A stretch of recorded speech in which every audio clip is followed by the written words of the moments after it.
बाल करना उसका अंदाज नज़र अपने ज़माने से जुदा। लोग ये सोचते रहे क्यों और कैसे, कब, कहाँ, और जमा तफरीके करते रहे। बाबा जी कहते थे नहीं कोई यार दी गल सुना मुल्ला, ना लम्मे पेंडे पा मुल्ला, ना इल्मा विच। बस एक ही सबक देकर गए और कौम ने बड़े अच्छे तरीके से याद रखा हुआ है।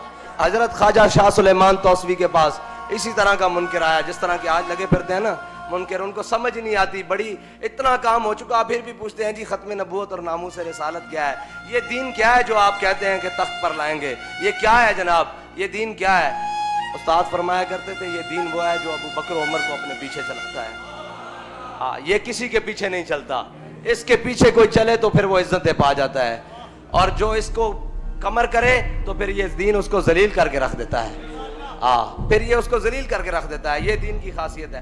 हजरत ख्वाजा शाह सुलेमान तौसवी अपने मुरीदों के साथ बैठे हुए, आपके पास एक वो आज हमारे ज़माने में भी होता है ना, वो जैसे डुगडुगी पगड़ी होती है बंदर नचाने वाला, वो आपके पास आया मदारी, वो आपके पास आया, आपने फरमाया यार तमाशा तो दिखा। उसने तमाशा शमाशा दिखाया, बंदर भी बैठ गया और वो मदारी भी बैठ गया। इतनी देर में एक बंदा आया, उसने कहा हुजूर मुझे मेराज की समझ नहीं आती कि कैसे मुमकिन है कि जनाब पानी भी चलता रहे और जनाब बिस्तर भी गर्म रहे, कुंडी भी हिलती रहे, कैसे मुमकिन है। आपने फरमाया बैठ जा। इतनी देर में ना आपके पीछे, आप जहाँ तशरीफ फरमाते पीछे खिड़की थी, आपने वो मदारी को बुलाया और फरमाया इसके अंदर दाखिल हो जा। जब वो अंदर गया खिड़की बंद हो गई, ख्वाजा साहब की मजलिस लगी हुई है। जब वो मदारी अंदर गया तो उसने देखा अंदर जहान ही और दुनिया ही और खिड़की के पीछे। वो अंदर गया, चलते फिरते आगे चला गया। आगे जाके जनाब उसने देखा, वो जाके अपना कारोबार में लग गया, कारोबार किया, मालो ज़र कमाया, खेती बाड़ी की और बड़े पैसे कमाए। फिर उसने शादी की और उसके बच्चे बड़े हो गए।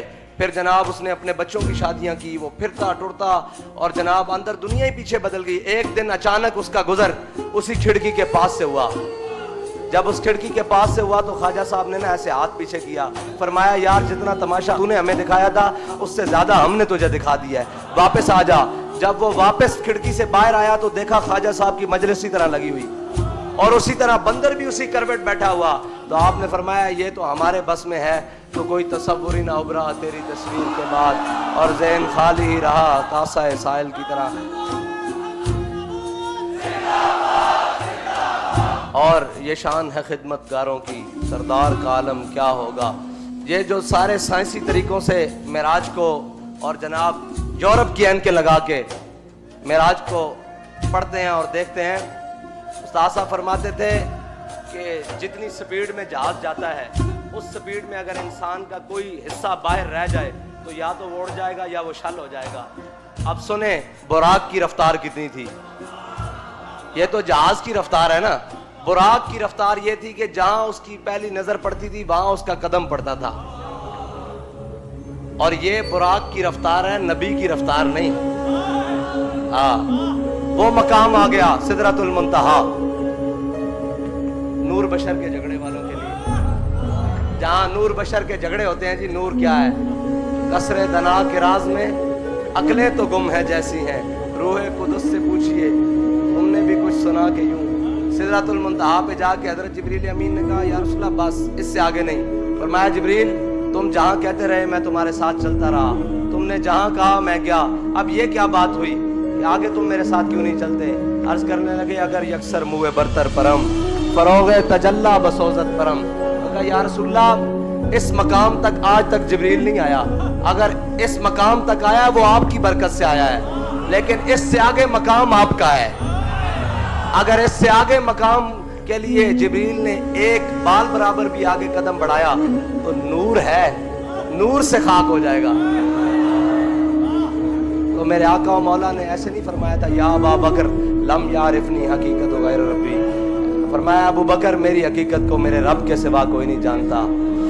और हाफिज मदुद्दीन साहब फरमाते हैं अर्श पे जाके जिब्रील अमीन रुक गए, फरिश्ता चल नहीं सकता तेरी रफ्तार के साथ। और कहाँ चल सकता है। ये मेरे आका और मौला सल्लल्लाहु अलैहि वसल्लम की मुबारक मेराज का सफ़र है। अल्लाह ताला इस रात के सदके मुसलमानों को कोई गैरतमंद हाकिम नसीब फरमाए, कोई हजरत उमर का गुलाम नसीब फरमाए जो मस्जिद अक्सा वापस मुसलमानों को लेकर दे।